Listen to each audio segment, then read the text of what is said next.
Hey YouTube, my name is Steph, and today I want to be talking about a little bit about lighting and what that's all about. I've been a photographer for my wife's blog, which is prettylittledetails.ca, and if you want to take a look at that, you can check it out in the link in the description below.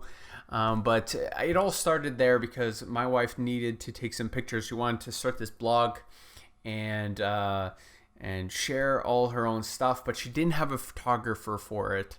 Any pictures that's taken of her, which is a good chunk of her website, she could do all the writing, all the editing, all that stuff, but she didn't have a photographer, and I kind of wanted to get into it. So here was a chance for me, instead of her hiring a photographer every single time, that wherever we are, we can snap a few pictures, whatever outfit she's wearing, or if she has something creative that she wants to design or do. I'm basically the blog husband, so to speak, but I won't describe too much of what I do there because I'm going to do a separate tutorial totally on just being a blog husband, so to speak, in terms of my camera settings and location finding and all that good jazz. I'm going to be going in depth of what I do as a blog husband. I guess taking pictures, you've heard the term Instagram husband. This is like a blog husband. So I'll be talking a little bit about that later on, but today I strictly want to be talking about lighting. Using natural lights, the big ball of sun up there, free lighting, and how to use that in so many different ways. And predominantly in photography like this, like I guess portrait photography or blog photography or fashion photography, predominantly about this because of the field that I've worked in. This is what I know, and kind of the three main ingredients that I look for in terms of lighting when we shoot. If we don't have one of those three, I pretty much call it off, or we pretty much call it off in terms of lighting if we don't have one of those three. So here we go. Number one, most people on YouTube or anywhere when they talk about photography, they're going to be talking about shooting in golden hour. You've heard of golden hour. It's that last hour before the sun is gone, finito. Or in the morning, the first hour of light is also golden hour. But let's face it, my wife's never going to get ready at 3 o'clock in the morning to get that golden hour. It's always going to be in the evening. So we predominantly shoot in the evening. Like 90% of what we shoot on her blog is that golden hour. And so I'm going to be showing you a couple pictures here and taking a look at it on my screen here. This is absolutely one of my favorite pictures.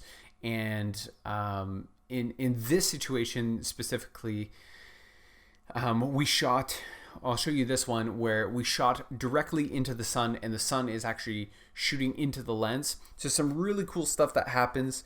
You have to be careful because sometimes they'll blow out your image or make it way too white.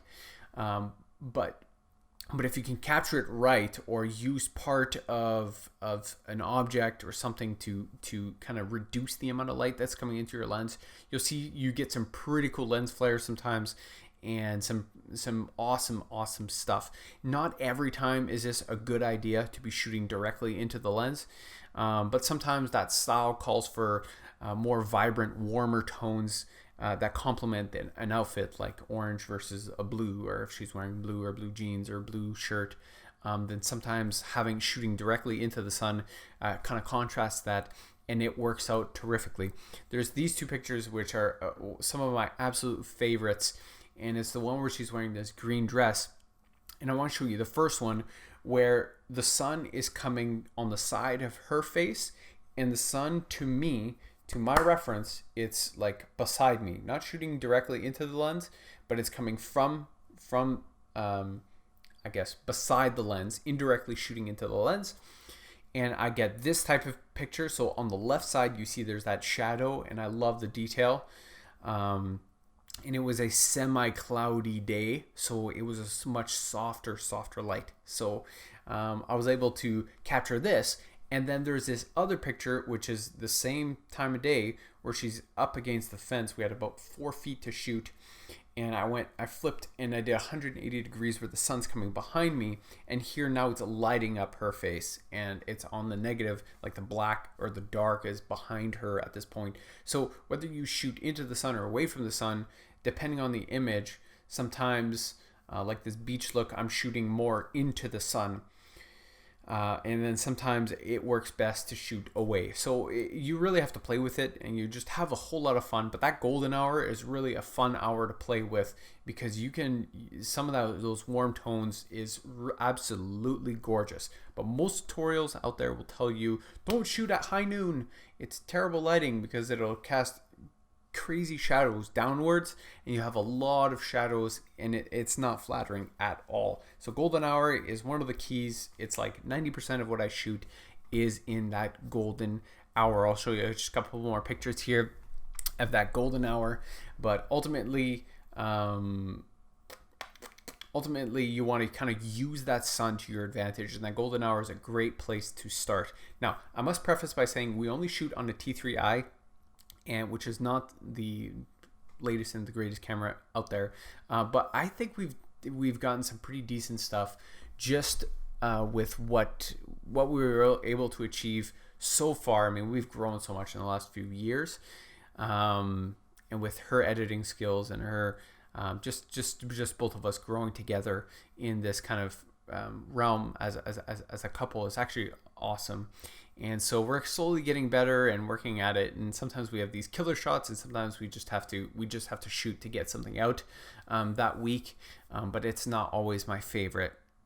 But take a peek, give it a shot. Golden hour, absolutely sweet. Not only that, but most of the time, like most of our shooting career or blog career with Pretty Little Details is shot with not only the T3i but a 50mm lens. So I'll show you. It's shot with this lens, which is like entry level, $150, whatever. It's super cheap. It's 50mm, 1.8. It's like entry level lens, but I kid you not, most of our stuff was shot with this 50 until we got this lens, which is a 24-70 2.8. Now we're starting to shoot with this one, with this Canon lens, a lot more expensive than this guy. That one goes at about, what is it, 1,300 maybe, but this one is only like $150, and I kid you not, this was a fantastic lens. I even shoot with this sometimes, just because it gives some fantastic results, especially in lower light, shooting at a 1.4.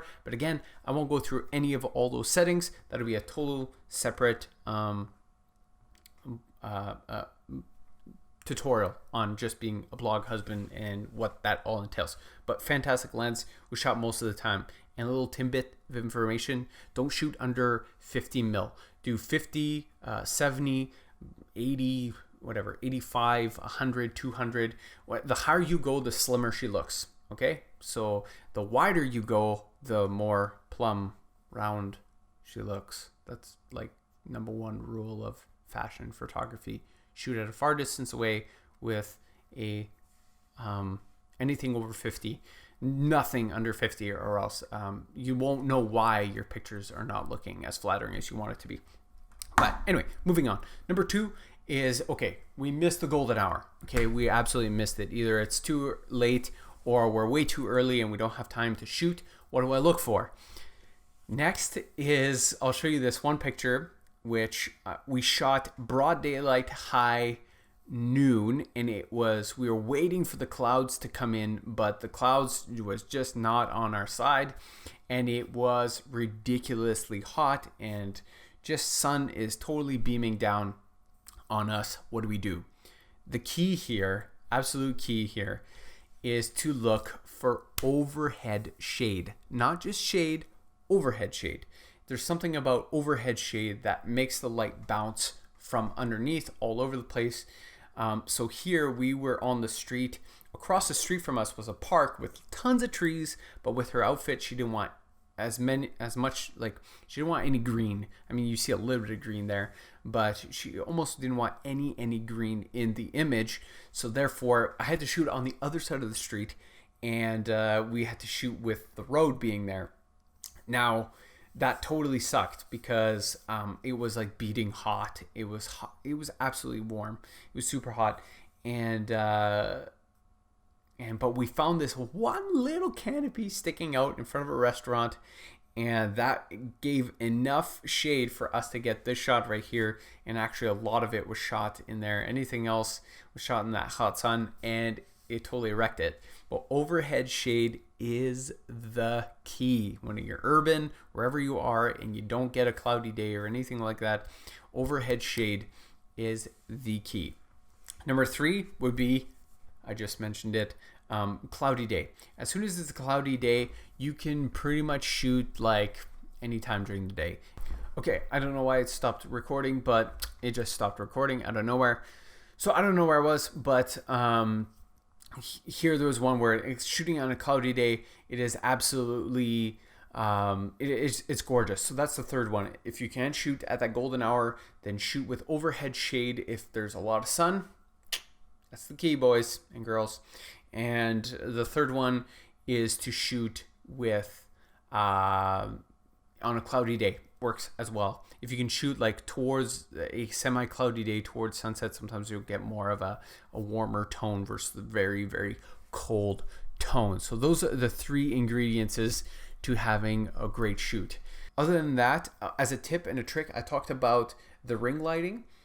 In the past, what I used to do as well is, and what I could still do is whenever I'm shooting directly into the sun, I use the ring lighting because of the amount of light coming into the lens via the with the amount of sun coming into the lens. I lose a lot of what's going on my subject. So I do a couple of these shots for maybe 10% of the images that you'll see on prettylittledetails.ca is that it shoots.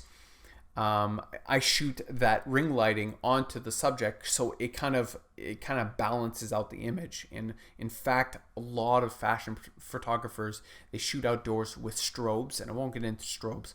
It's a really complicated topic, but you can use bouncing boards or a lighting board if you have a second person to hold a whiteboard to fill some of that lighting, or else it's way too harsh.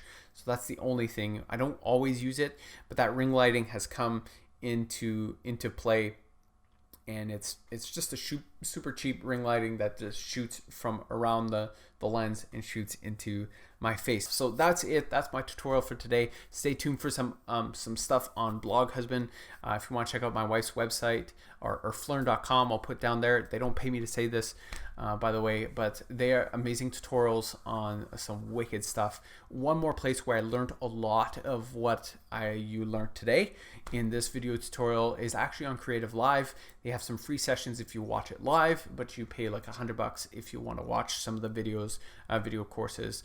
Bryce was one of them that I took a look at, which I'll put in there. And I'm not paid to say this. These are just actual resources that I use in order to kind of propel myself forward in learning this craft of photography. So that's it for me. My name is Steph. It was very nice to have you here today. Until next time, see you later. Bye.